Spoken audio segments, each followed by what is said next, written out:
अब देखिए हम लोग स्टार्ट करें प्रोबेबिलिटीज। ये चैप्टर का नाम क्या है? प्रोबेबिलिटीज। इस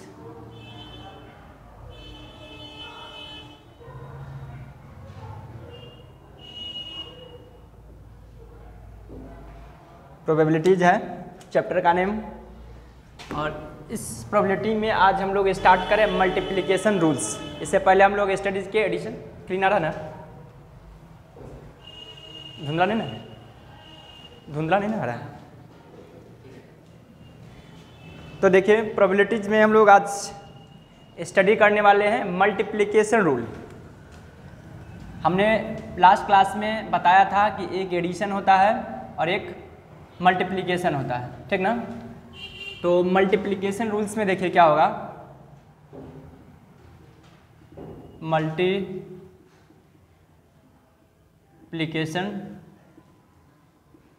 रूल्स, ठीक है। मल्टीप्लिकेशन रूल्स में क्या होगा हमने बताया था, पहले इसका फार्मूला देखिए। इसमें होता है प्रोबेबिलिटी ऑफ ए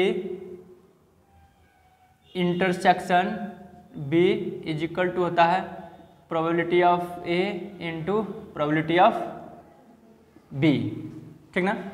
जब इवेंट डिपेंडेंट हो, ये होता है डिपेंडेंट,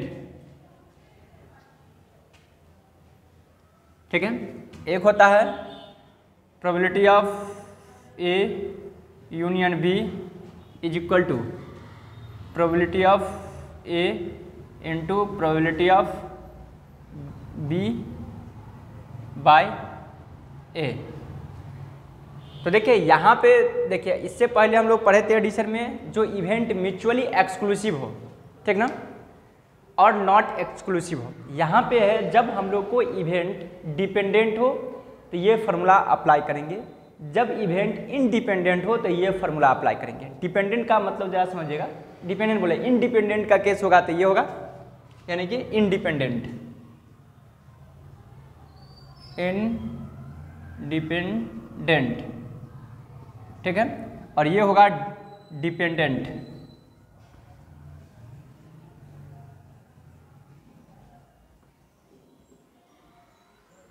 इवेंट, ठीक ना। अब देखिए इंडिपेंडेंट इवेंट का मतलब क्या, कि वैसी घटनाएं जो स्वतंत्र है। स्वतंत्र का मतलब है ये कि एक घटना कोई दूसरे घटना पे वो डिपेंड नहीं करती है। बात को जरा समझिए, स्वतंत्र घटना वैसी घटना को बोलेंगे जो एक घटना को घट जाने से कोई दूसरे घटना पे वो डिपेंड नहीं करेगा। जैसे अभी हम लोग पढ़े थे इससे पहले कि अगर एक कॉइन को टॉस करते हैं तो क्या चांसेज है कि वो या तो हेड आएगी या टेल आएगी, ठीक ना। तो वहाँ क्या करते थे, हेड आने की प्रोबेबिलिटी 1/2 और टेल आने की 1/2, दोनों को एडिशन कर देते थे, 2/1 इज इक्वल टू 1 होती थे। बट यहाँ पे क्या होने का है कि अगर एक बार में 2 टॉस कॉइन किए, अगर 2 टॉस कॉइन किए तो अगर मान कर चलिए फर्स्ट टाइम यदि हम टॉस करेंगे तो एक बार हेड या टेल आ गया, तो दूसरा जब हम टॉस करेंगे तो ये दूसरे पे आधारित नहीं है। खुद सोचिए, एक बार हम टॉस करेंगे तो उसमें हेड या टेल आएगा, तो दूसरी बार जब हम लोग टॉसिंग करेंगे तो ये कोई जरूरी नहीं कि यहाँ हेड आया तो वहाँ भी नहीं आएगा, वहाँ आ सकता है। यहाँ हेड आ गया तो हो सकता है वहाँ भी हेड आएगा। इस टॉसिंग में अगर टेल आया तो उस टॉस में भी टेल आ सकता है। बात समझ रहे ना। तो उसको बोला जाता है इंडिपेंडेंट, मतलब एक इवेंट जो है दूसरे इवेंट पे डिपेंड नहीं करती है। साथ ही साथ कि जब 2 इवेंट के बीच, 2 इवेंट के मध्य अगर एंड आ जाए, मतलब और आ जाए, तो क्या करेंगे, मल्टीप्लिकेशन से के रूल्स अप्लाई करेंगे। जैसे अगर क्वेश्चन करें कि अगर हम लोग 4 कॉइन को टॉस किए, 4 कॉइन टॉस्ड, ठीक ना, तो what is the probability of getting head, ठीक ना। What is the probability of head आने की क्या संभावना है, खुद जरा समझिए। तो हेड आने की क्या संभावना है, तो देखेंगे पहला टॉस में क्या होगा, 1/2 होगा, ठीक ना। अगर पहला टाइम करते हैं प्रोबेबिलिटी ऑफ हेड, ठीक ना, तो 1/2 होगा। दूसरा भी होगा 1/2 होगा, 4 बार होगा 1/2 होगा, फिर 1/2 होगा। इन सभी को मल्टीप्लाई कर देंगे 1/2 इंटू 1/2 इंटू 1/2 इंटू 1/2, तो इसका हो जाएगा probability of head is equal to होगा 1/2 into 1/2 into 1/2 into 1/2 is equal to 2 दूना 4 दूना 8 दूना 16, 1/16 आंसर आ गया। समझ गए ना बात को? या यूँ कहे, अगर कोई ताश के गड्डी से, ठीक ना, अगर कोई ताश के गड्डी है 52 प्लेइंग कार्ड्स है, इसमें से एक कार्ड हम एट रेंडम ड्रॉ कर लिए, क्या चांसेस है कि वो कार्ड जो है सो वो या तो किंग है, किंग एंड क्या है, एस है, एक का है।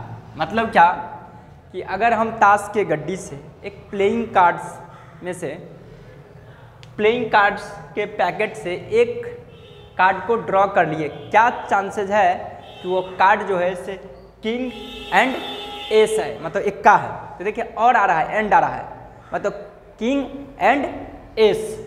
वहाँ पे क्या होता है, बात को जरा समझिए, वहाँ पर होता था what is the probability of getting king और एस। देखिए वहाँ पर और लगा होता था, यानी कि या लगा होता था। यहाँ पर क्या रहेगा, किंग एंड एस, मतलब और रहेगा हिंदी में। बात को जरा समझिए। तो यहाँ पर मल्टीप्लिकेशन रूल्स होगा, तो खुद देखिए, तो यहाँ निकालेंगे प्रोबेबिलिटी ऑफ किंग कितना होता है, 4 होता है king by 52। Probability of S एक का क्या होता है, 4 होता है, 4/52। यहाँ तक कॉन्सेप्ट क्लियर? तो इसलिए probability of king and ace is equal to क्या होगा, 4/52 इंटू 4/52 इज इक्वल टू 13 चौका 52, 1/13 होगा, इंटू 1/13 से कटेगा तो 1/69, ये आंसर हो जाएगा। बात समझ रहे ना? तो ये आपको हो गया मल्टीप्लिकेशन रूल्स। तो आप देखिए, हम एक दो क्वेश्चन पे आएंगे, उस क्वेश्चन से पता चलेगा, इसको नोट कर लीजिए।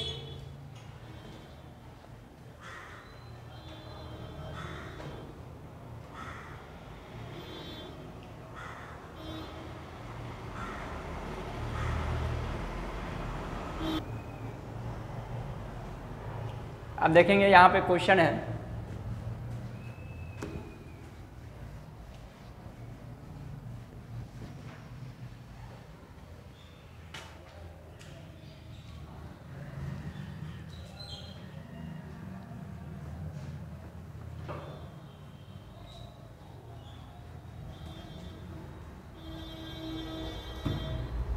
देखिए इस क्वेश्चन में कहता है एक सिक्के को 4 बार फेंकने पर चारों बार चित आने की क्या प्रायिकता, मतलब what is the probability of getting all the heads in 4 throw of coin. अभी जो बताया था वही इसका आंसर होगा, इसलिए ये बताते नहीं है।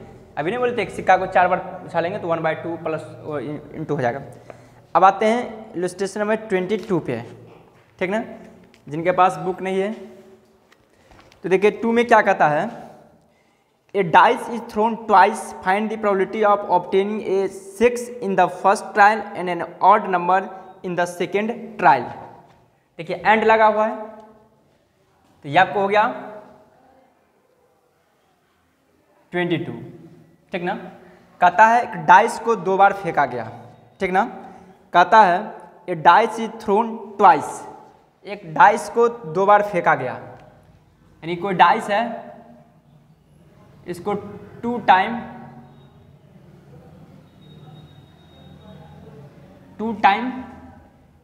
थ्रोन किया गया। किसको, डाइस को। कहता है क्या चांसेस है कि फर्स्ट टाइम में 6 आए और सेकेंड ट्रायल में कहता है ऑड नंबर आए, ठीक ना। तो आप बातों को जरा समझिए। यहाँ पे क्या है, फर्स्ट ट्रायल में 6, सेकेंड ट्रायल में ऑड नंबर था, एंड लगा हुआ है। इसका मतलब क्या होगा, यहाँ एडिशन रूल होगा। तो देखिए सबसे पहले निकालेंगे नंबर ऑफ सिंपल स्पेस कितना होगा, 6 होगा, क्योंकि डाइस में 1 से लेकर 6 तक ही होता है। उसके बाद कहता है नंबर ऑफ फर्स्ट थ्रो में, फर्स्ट ट्रायल में कहता है, इसको कह सकते हैं प्रोबेबिलिटी ऑफ 6, ठीक ना। Probability of 6 is equal to क्या होगा 1/6, क्योंकि 6 एक ही बार आ सकता है फर्स्ट राउंड में। उसके बाद कहता है probability of odd number. Odd number क्या क्या आ सकता है कोई भी टास्क में, तो आता है 1 आएगा, 3 आएगा, 5 आएगा, इज इक्वल टू 3 टाइम होगा, ठीक ना। इसी को हम ए बोल सकते हैं, प्रोबेबिलिटी ऑफ ए इसको बोल दिए, ज़्यादा बेटर होगा। इसको बोलते हैं प्रोबेबिलिटी ऑफ बी, कितना होगा 3/6। फॉर्मूला पे पुट करते हैं तो लिख सकते हैं probability of A intersection B is equal to probability of A into probability of B. तो probability of A intersection B is equal to कितना है 1/6 इंटू 3/6, तो कितना हो जाएगा 3/36, 12 × 36, 1/12 आंसर हो गया,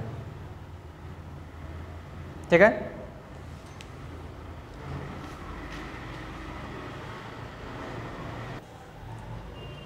तेईस नंबर क्वेश्चन में कहता है एक ताश के गड्डी से यादृच्छिक कहता है रिप्लेसमेंट करके, मतलब प्रतिस्थापना करके एक एक करके निकाला गया पत्ती।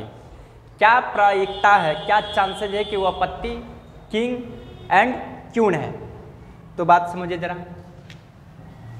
किंग कितना होता है 4 होता है और क्यून भी 4, तो पहले यहाँ पे भी तो मल्टीप्लिकेशन होगा चूंकि एंड लगा हुआ है, तो लिखेंगे probabilities of getting, probability of getting a king card, ठीक है। इसको बोलते हैं प्रोबेबिलिटी ऑफ ए 4/15 2 होगा क्या।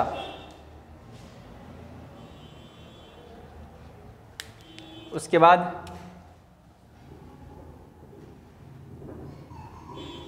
Probability of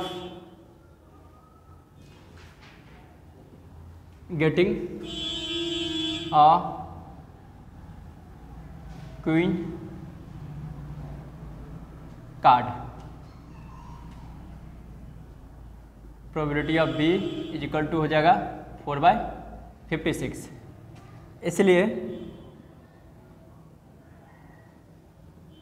probability of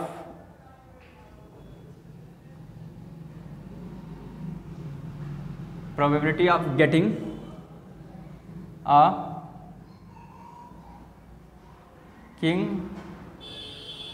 and queen, ए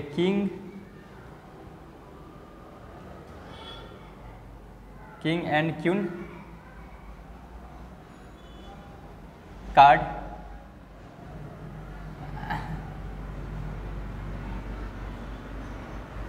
इसलिए हो जाएगा probability of A intersection B is equal to हो जाएगा probability of A into probability of B.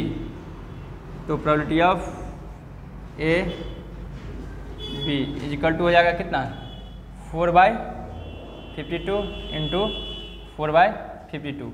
इसको कटिंग करेंगे तो 1/13 into 1/13 is equal to 1/169 answer हो गया, ठीक है। आज की क्लास इतनी पर रहने दीजिए, ठीक है।